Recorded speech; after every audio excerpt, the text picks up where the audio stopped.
Assalamualaikum warahmatullahi wabarakatuh.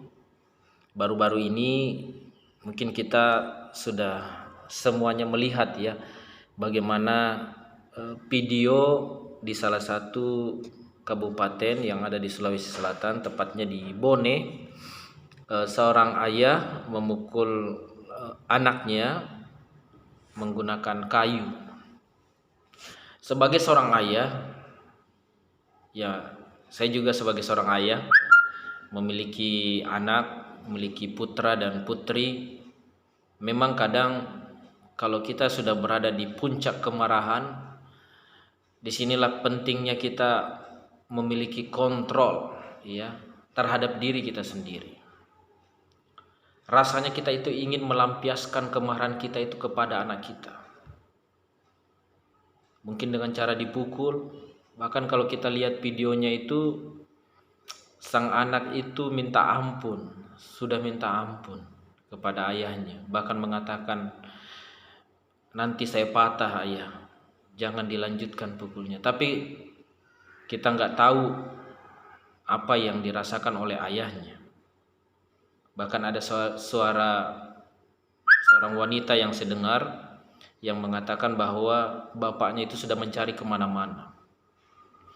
Jadi memang kemarahan seorang ayah itu kalau sudah sampai puncaknya, ya bisa jadi memang akan memberikan pelajaran yang sangat keras kepada anaknya. Tapi keras bukan berarti dalam artian fisik ya. Tapi kalau memang fisik dibutuhkan, ya kita harus memikir-mikir dulu. Tapi bagusnya memang kita memberikan sanksi kepada anak kita itu ketika anak kita memang melakukan pelanggaran yang besar, yang susah untuk kita terima. Kita bisa memberikan pelajaran yang bisa menjadi sesuatu yang akan dikenang buat dia sampai dia tua. Saya selalu dengar kata-kata dari kakak saya. Ayah saya itu almarhum sosok yang sangat penyabar, sabar sekali. Tapi kakak saya pernah bercerita bahwa dia pernah diikat di sebuah pohon, di mana pohon itu banyak semutnya, sampai kakak saya itu menangis kesakitan. Tapi itu dilakukan ayah saya karena dia tidak pergi mengaji. Dan itu Masya Allah efeknya luar biasa. Sampai punya cucu, punya anak maksudnya, itu pun masih diceritakan ke anaknya bahwa dulu kakek pernah ngikat saya di salah satu pohon karena melakukan pelanggaran yang menurut kakek itu besar karena tidak pergi mengaji. Seyogyanya kita sebagai seorang ayah memang memberikan pendidikan kepada anak kita sejak dari awal. Pemahaman. Kalau belum kita berikan pemahaman, salah kalau kita langsung berikan hukuman. Belum dipahamkan. Bisa jadi anak itu belum paham apa yang seharusnya dilakukan, yang tidak boleh dilakukan, itu harusnya dipahamkan dulu kepada anak-anak kita. Dan kalau ingin memukul, ya agama kita, Islam, sudah mengajarkan pukullah bagian yang tidak membuat cedera yang fatal kepada anak. Ya, di bagian paha, ya di atas paha.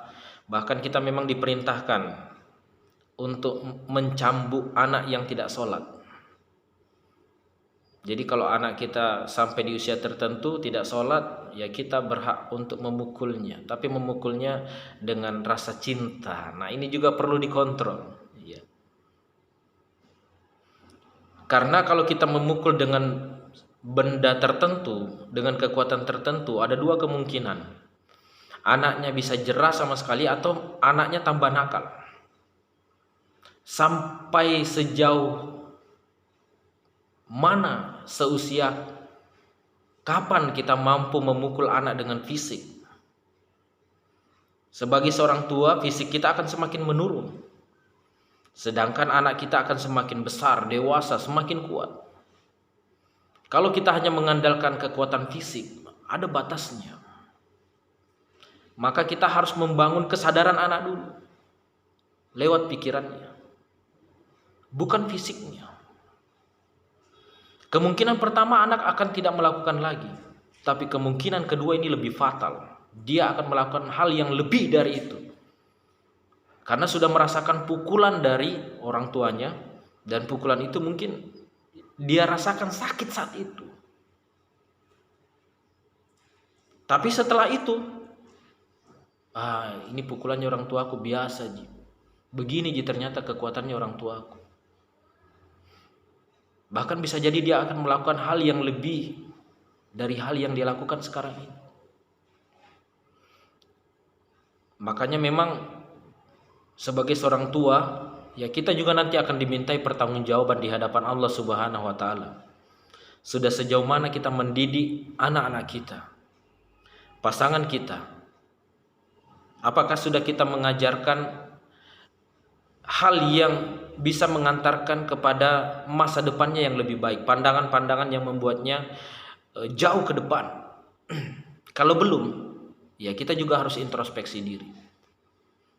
Maka sebagai warganet, ya kita juga harus bijak memberikan komentar-komentar, tidak langsung menyalahkan ayahnya. Kita nggak tahu kenapa ayahnya sampai melakukan pemukulan yang begitu keras. Bisa jadi ada hal di balik itu yang membuat sosok ayah itu melakukan pemukulan yang sangat keras. Tapi sekali lagi, sebagai seorang ayah, saya juga memiliki anak. Kadang anak itu dibentak saja dengan nada yang saya ucapkan agak sedikit keras, itu kadang sudah membekas di perasaannya, apalagi fisik. Kalau pukulan fisik bukan hanya di perasaan yang membekas, tapi di tubuhnya, dan itu bisa berefek sampai dia dewasa, dia tua, bahkan jangan sampai nanti dia akan memberikan pukulan yang sama di saat kita tua nanti. Oleh karena itu, menurut saya, ya kita harus pikir-pikir dulu ketika hendak memberikan hukuman berbentuk fisik. Karena kalau kata-kata kita yang tegas, keras, itu anak sudah memiliki perasaan yang sangat luar biasa. Nada suara kita naik sedikit saja, anak sudah kadang tahu, oh ini ayah saya sedang marah. Apalagi dengan pukulan.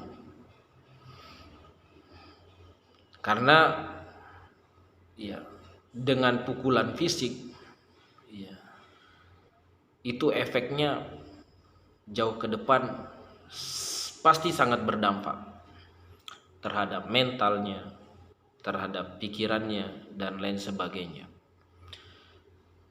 Jadi pandangan saya pribadi, memang ya kita harus pikir-pikir dulu sebagai orang tua untuk memberikan pukulan yang keras kepada anak kita. Kalau pelanggaran yang tidak bisa, pelanggaran berat, ya pelanggaran berat dalam hal ini bagi saya adalah pelanggaran terhadap ajaran agama kita. Minum minuman keras, itu keras itu. Meninggalkan sholat, itu keras. Kemudian memakan makanan yang diharamkan oleh Allah Subhanahu wa taala, itu keras. Sudah selayaknya kita marah keras di situ. Jadi memposisikan kemarahan kita itu ketika memang Allah marah terhadap aktivitas itu. Di situ kita harus menunjukkan.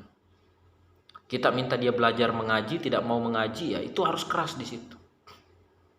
Kita minta untuk tidak bergaul dengan lawan jenisnya, tapi dia bergaul dengan lawan jenisnya, ya kita harus marah di situ sebagai sosok ayah. Jadi kemarahan kita itu ditempatkan di tempat yang benar. Pukulan yang kita berikan juga itu pukulan yang lahir dari rasa cinta kita, kasih sayang kita. Nah, mudah-mudahan kita sebagai seorang ayah bisa mendidik amanah yang Allah berikan kepada kita, sehingga kelak anak kita itu juga menjadi anak yang sayang dengan orang tuanya. Di masa tua mereka lah harapan kita yang akan mendidik kita, yang menjaga kita, melindungi kita, sebagaimana kita memperlakukannya di waktu kecil. Mungkin itu pandangan dari saya. Terima kasih atas perhatiannya. Bagaimana tanggapan teman-teman? Silahkan komentar. Assalamualaikum warahmatullahi wabarakatuh.